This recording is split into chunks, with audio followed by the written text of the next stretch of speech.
to Satsang. Welcome to the new year. And so beautiful to, as I said in Arati, so beautiful to celebrate it together.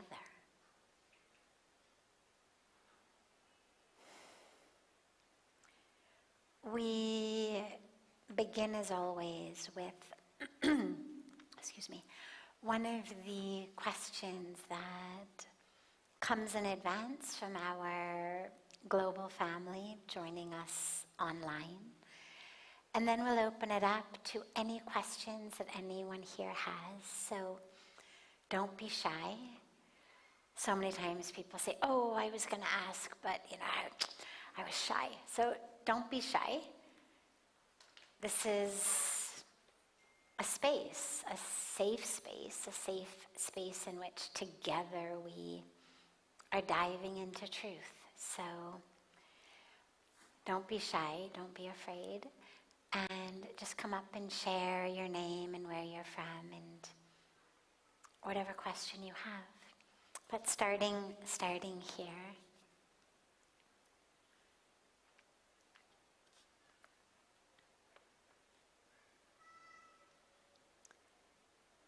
What does spiritual bypass mean? How or why does it happen? And how does one identify or recognize it? Asked by our brother Parag. So, a spiritual bypass is basically using spiritual techniques to prevent yourself from having to deal with the nuts and bolts of a human psyche and human emotion and human patterns that we all have them. And until we heal them, they're going to be there.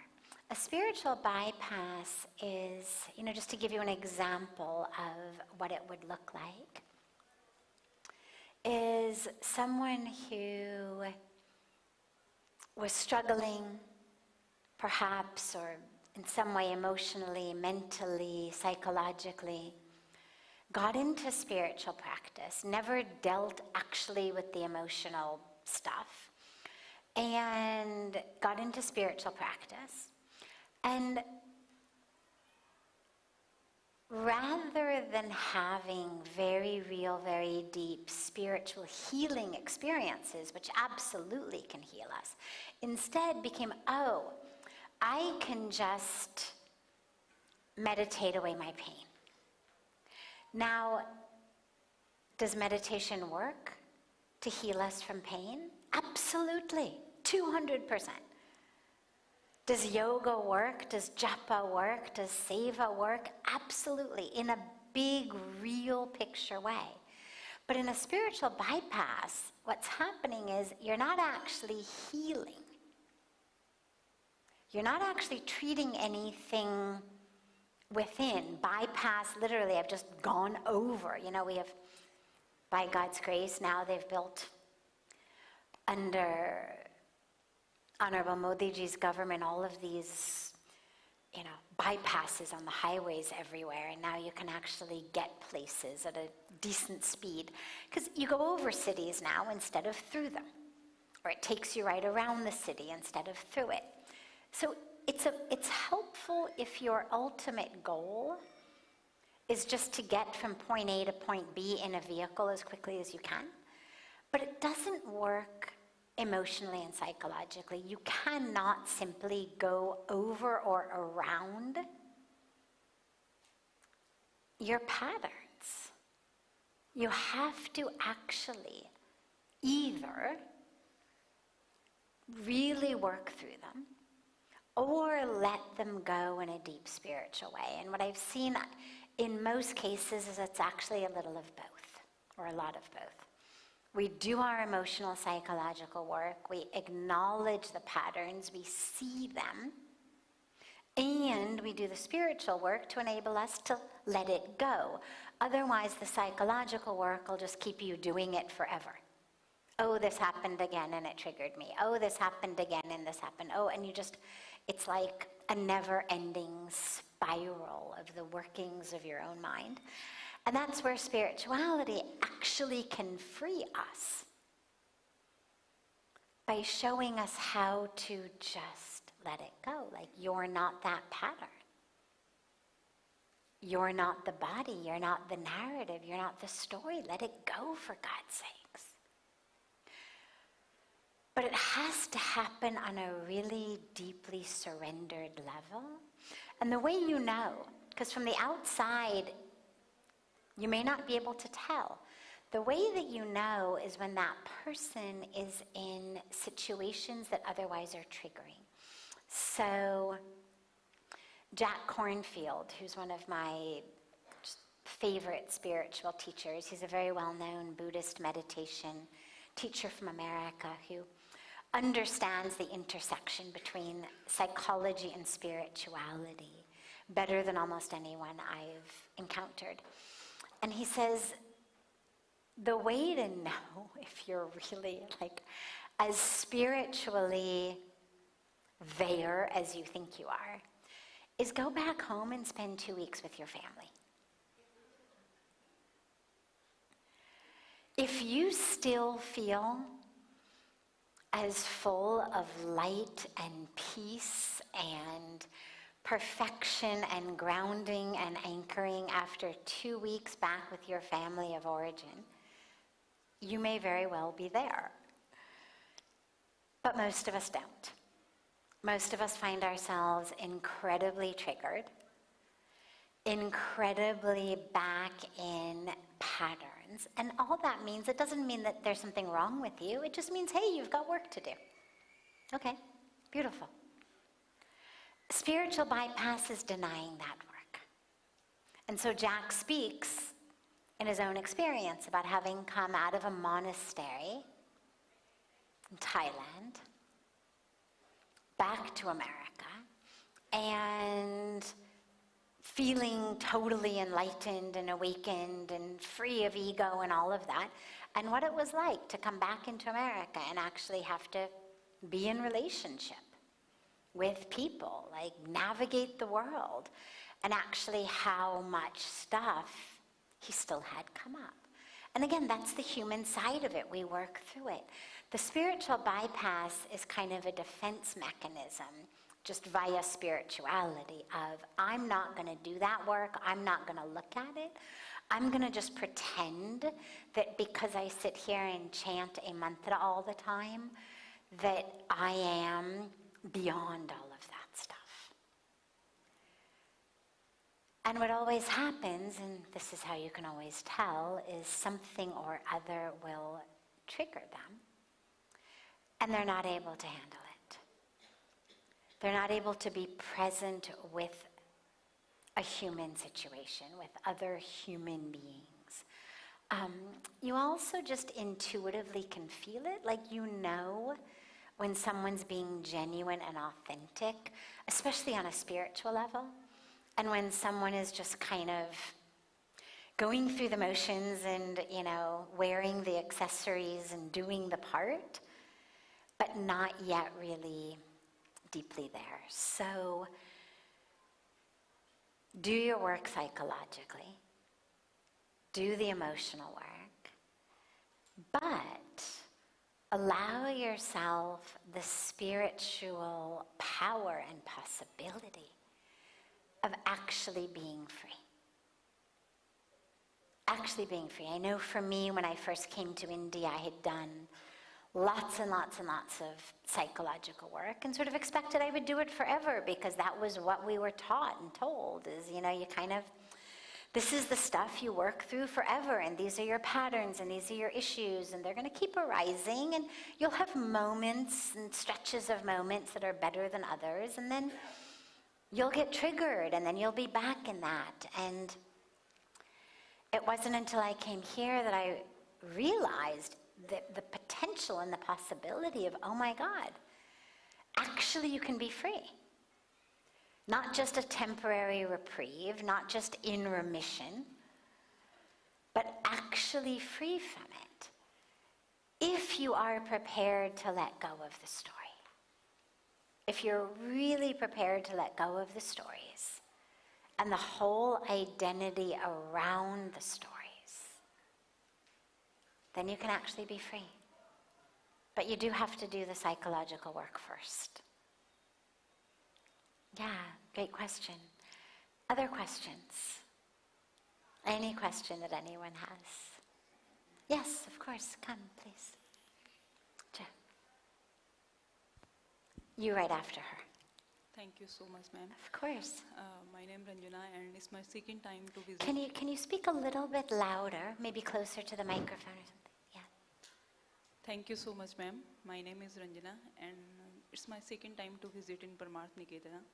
First time, 25 December, I visited here, and I'm very happy to come here. Keep volume बढ़ाता भैया. My question from you: how I connect myself 24 time with God, even when I'm busy in my too much official work, in my homework, because I totally want to connect with God. Beautiful. So please. The world is not meant to keep us separate from God. Yes. If you look at throughout history, different religious lineages, different sages and saints and prophets and mystics who have come from all the different religions, what you see are people who move through the world. They may have been temporarily in a cave, under a Bodhi tree, whatever it may be, for a period of time. But they are moving through the world, whether they're monastics or householders, either way. But they're interacting with the world. The world is a place in which we are meant to be able to remember God all the time. You don't have to leave the world. That's what happens to too many of us, is we get in our minds this idea that I can only be one with God if I'm in this position and my eyes are closed and it's dark, or I'm in the cave, or I'm in the mountains, or this person isn't near me, or you're not saying that. And we set up these borders and walls between us and possibility. भैया दरवाजा बस बंद रखिएगा, खोलना नहीं है ना, यहीं रहो. We set up these walls, rules, regulations. I can only feel God. This person doesn't talk to me, or I don't have to look at this person, or I don't have to go here, I don't have to do that. This pulls me out of my spirituality. This pulls me out of my peace. Ultimately, the goal is to always stay connected. Now, easier said than done, absolutely, but that's the practice. Okay. The power of japa, for me, I have found, is the easiest way to do that. Okay. It gets easier as the years of your sadhana go by anyway. The deeper your connection, the more powerful your connection, the longer you're able to maintain it. Okay. But even so, as you're moving through the world, doing your japa, chanting your mantra, you're grocery shopping, you're doing the dishes, you're driving the car, you're in a board meeting, you're with your family, wherever you may be. Just keep doing your japa, keep doing your japa, keep doing the japa. Okay. And it'll keep you connected. Thank you. Yes, Thank you so beautiful. much. Thank Another beautiful practice is to literally try to see the divine everywhere. Yes. Because God tells us, I am in everything. I mean, God is infinite, right? If God weren't infinite, it wouldn't be God.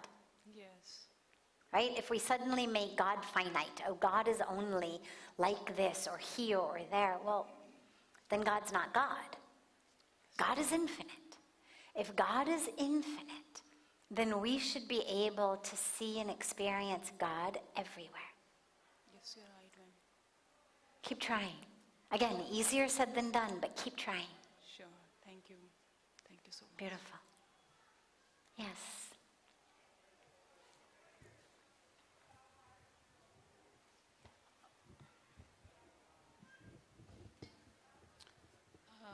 Good evening, ma'am. My name is Preeti Gupta, and I have one question. Actually, I read one book that is A Monk Sold His Ferrari, written by Robert Summer, where I read that there's two things, soul and mind. So soul is something that is always pure, and mind is something that is handled by us. Whatever we want to do, we can handle our mind in the way. So our soul is always pure.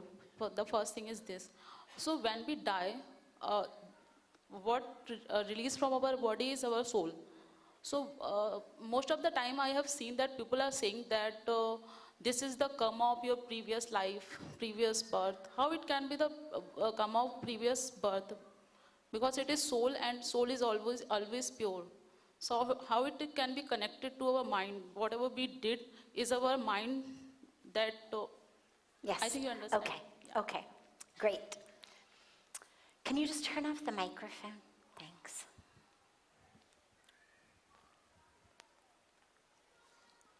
Oh yeah, I think so. It echoes in here, and they keep forgetting to turn it off in between, so you can just do it.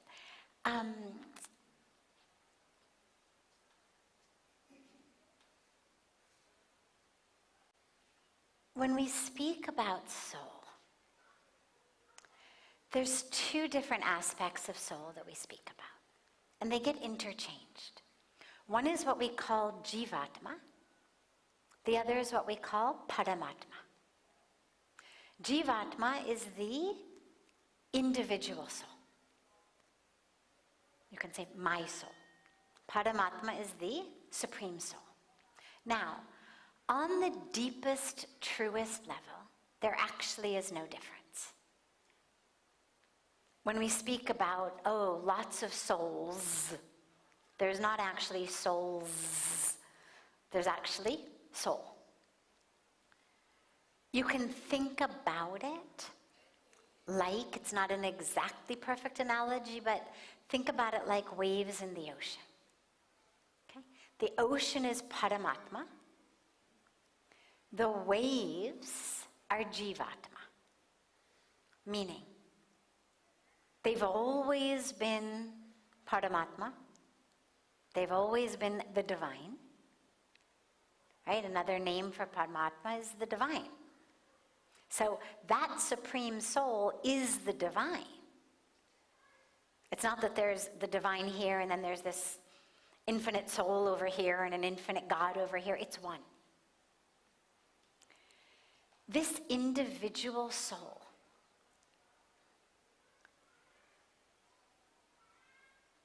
arises out of,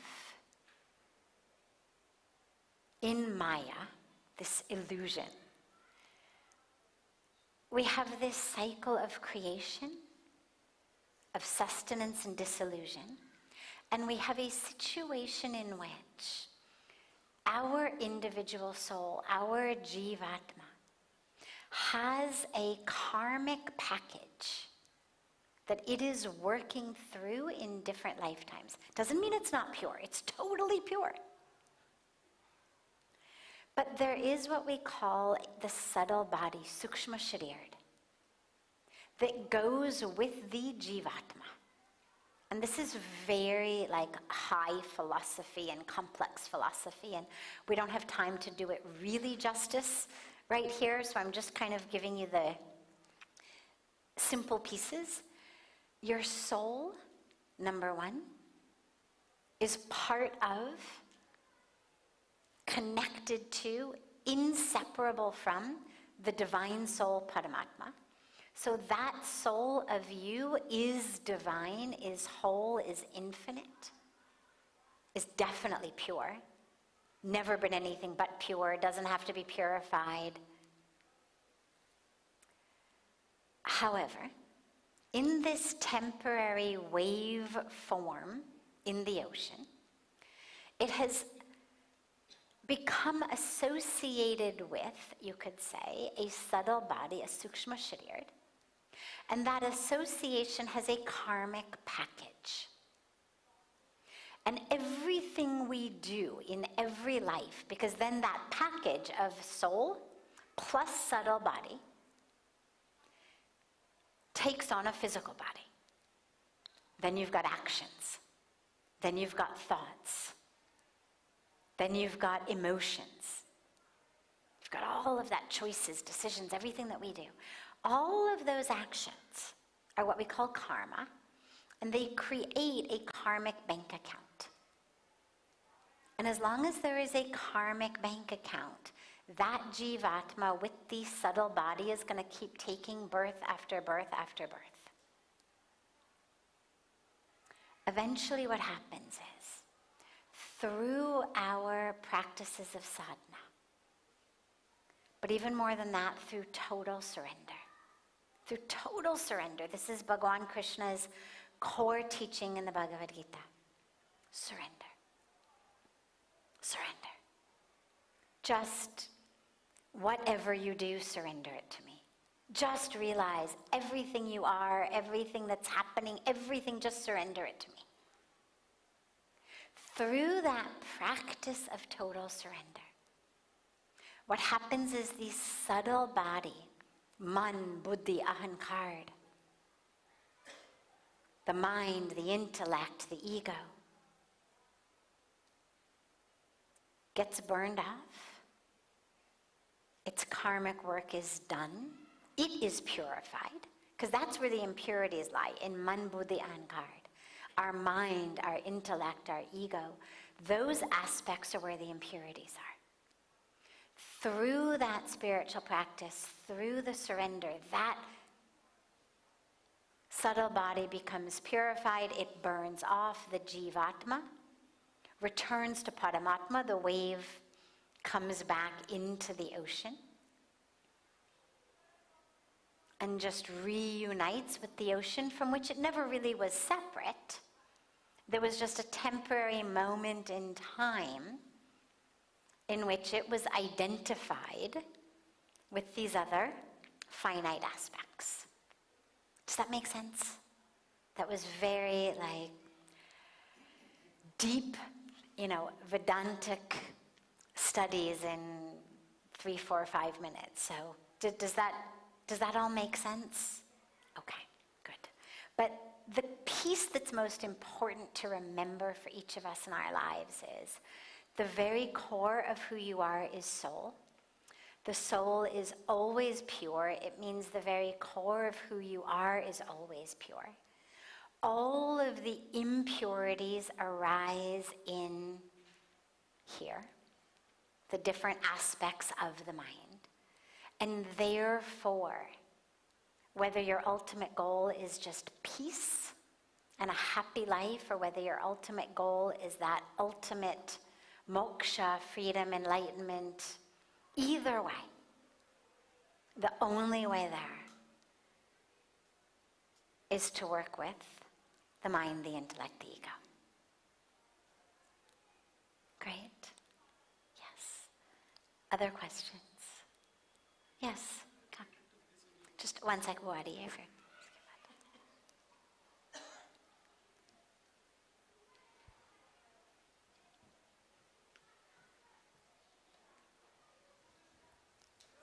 Om Namah Shivaya. Om Namah Shivaya. I just want to be so grateful to you because for past 1 year, there's something big circle that I've been going through. And today, the 2 messages that you said, the first one, which was, is there an alternate? What's an alternative? In a way to how I can look at differently, to not match the similar action or whatever, that emotion turmoil is. Struggling to, but then by God's grace, the mind was always working. No, there has to be another alternate. Always. And to the other, which is it worth it? I've lived the whole year with the two Wonderful. by myself. But today, you reinforcing it for 2025, I just feel that I wasn't alone. So grateful. There's another thing, the second part, when you said, let it go. Is it worth it? Is it worth it? Yeah. Unless. See, there was a pause when you said, is it, you just ask yourself, is it worth it? Is it worth it?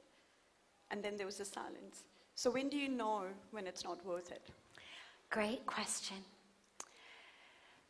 How do you know if the pain and anger you're holding on to is worth it?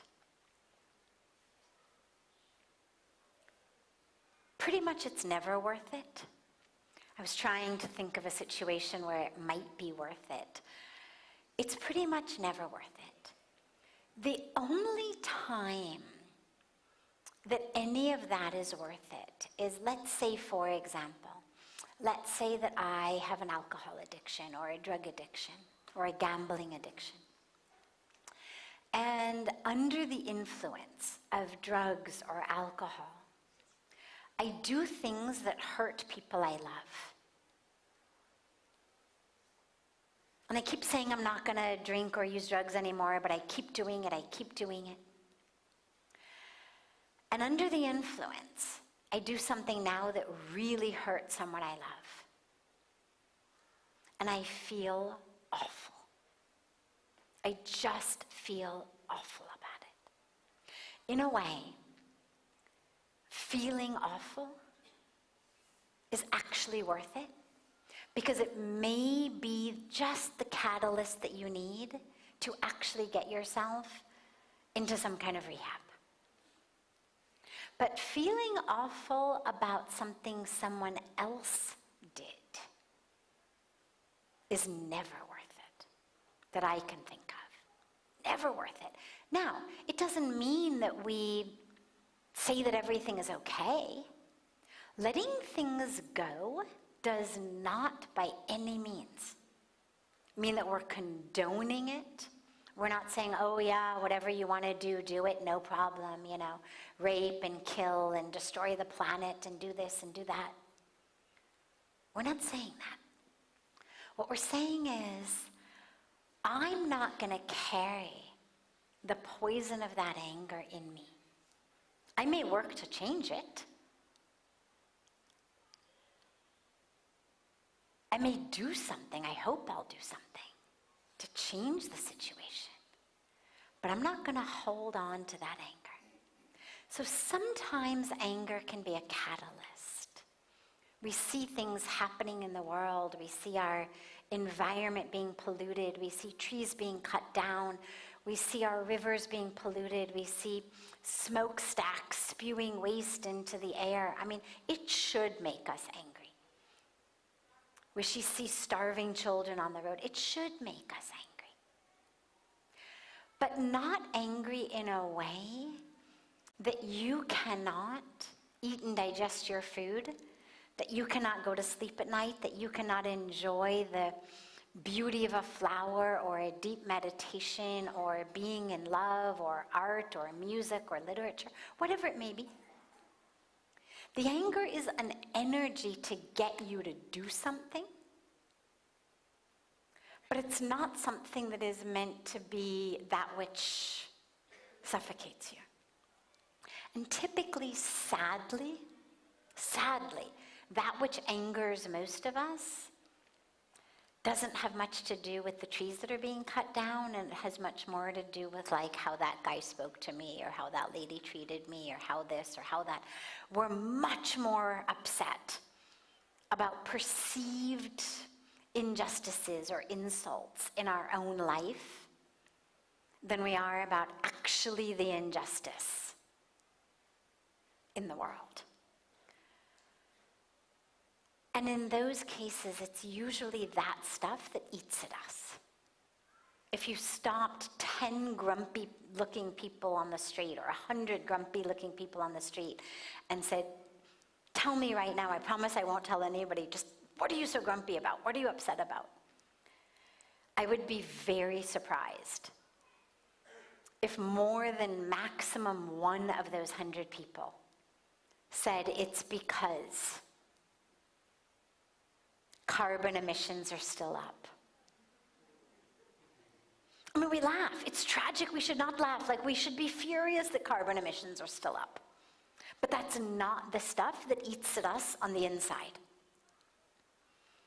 Every one of those people that you stop, it's going to be my boss this, my husband that, my wife this, the shopkeeper that, the car that just almost ran me over this, that. It's the person whose, shopping bag bumped me into the pole and knocked me on the ice, whatever it is. It's always the other person in our lives, yeah. And that's the stuff where sometimes it's not specific. Sometimes it's just like the universe. Nothing goes right for me. See, I knew it. Again today it didn't go right. Nothing goes right for me. The universe is against me. But it's always very personal. The stuff that eats us up is personal. It's never worth holding on to. First of all, the story that you tell yourself is almost never true. Almost never true. My dad is a divorce lawyer and has spent his entire career helping couples get divorced. And I grew up having dinner table conversation being just the ridiculous stories of what divorcing husbands and wives do to each other. But I took away many important lessons, but one really important one, which is no matter how awful someone may seem in the eyes of the person who is now their soon-to-be ex, there is always another story. There is always a whole different way of interpreting that, which may have sounded awful when you were listening just to the soon-to-be ex-wife or ex-husband. And the minute you get the other one in the room, you realize, oh my God, totally different story. So number one, the reason it's not worth holding on to is, number one, chances are the story you're telling yourself has nothing to do with the actual reality. Number two, even if it does have to do with the actual reality, even if that other person is actually as awful and malicious as in your mind you've decided they are, well then why waste your time thinking about it? They're already awful and malicious and poison. Like, why poison your mind? So you've only got really two options. Either they're not as bad as you think they are, and you've kind of re-narrated the situation, or they really are as bad as you think they are, at which point they're even less worth the time of day in your mind. Holding on to that is never worth it. It keeps us stuck. We are stuck in some story we're telling ourselves that, as I said, chances are isn't even true. We are suffering. And I'll guarantee you another thing. Your anger never really changed another person anyway. Because that's the reason that a lot of us hold on to it. We're like, well, if I stop being angry, then they're never going to change. They're never going to change anyway. And if they do change, the only reason they're going to change is because they actually want to change. Because something deep within them has inspired them to say, I want to change. Not because you're angry, not because you throw a temper tantrum, not because you threaten to leave them. All that's going to do at the best is get them to do a bit of behavior modification, a bit of drama, acting the way that you've said you want them to be. But it's not changing them on the inside. And what we always want is deep internal shifts. And your anger will never make that happen. All it's going to do is kill you in the meantime. Thank you. Yeah. Can I also take a moment? It's going to be a very big submission today, because you, while telling me all this, you opened one big part of me. You know how when I said worth it, you started off alcohol. So I had alcohol dependency until 20 days. So I've come from New Zealand, we've been here for 20 days. And I remember, for a few years now, I wake up at 3 o'clock and there's calling. I don't feel good. I know there's something that's not right. And like as you said, that you've got loved ones. Yeah. There's a huge responsibility there. Yeah. And that whole loneliness and being in that space. Last night, I was sitting at the cart, and I was looking at the Shiv temple, and I was chanting, and I said, you know what? I'm here for a purpose. And leaving alcohol now, it's 20 days clean, and I don't see that connection's just broken, and thank you. Yeah, beautiful. Beautiful. Thank you. Yes. Have a beautiful rest of your evening. Beautiful first day of the new year. And as I said in Aarti, they say how you begin the year is how the year is going to go. So let yourself really, you've already made such beautiful choices of being in Rishikesh, coming to Aarti, coming to Satsang. But let yourself really make sure that inside also, that you really allow yourself to commit to how do you want your mind, your thoughts, your direction of thinking to go. We know how doing it the old way is. All the misery that we've experienced comes from that. I think it was Albert Einstein who said, doing the same thing but expecting a different result is the definition of insanity. So we think the same things, we get into the same patterns of thought, of reaction, but somehow we expect that it's going to end up differently. It's the definition of insanity. So, yeah, I leave you again with what we started with in the Aarti of just take these questions. Is there an alternative? Think of all of the beautiful spiritual people you know and ask yourself, would that person react like this? Would that person think like this? If this happened to that person, would they have the same read on the situation? And if not, then elevate yourself. Choose a different path. And of course, the other question that she just reminded us of, is it worth it? And holding on to anger, holding on to pain is never worth it. If it can catalyze you into action that will help heal the world, let it catalyze you. But let go of the pain inside. And if it's not about the trees and the climate and children dying of hunger, but it's about your own narrative, your own story, your own ego game, just let it go. Just let it go. How many minutes of our life are we going to spend wrapped up in our own stories? Right? It's like watching bad reruns on TV. You're like, oh yeah, I've seen this one. I know this one ends up. Why waste time? Have a beautiful night and look so forward to seeing you all tomorrow.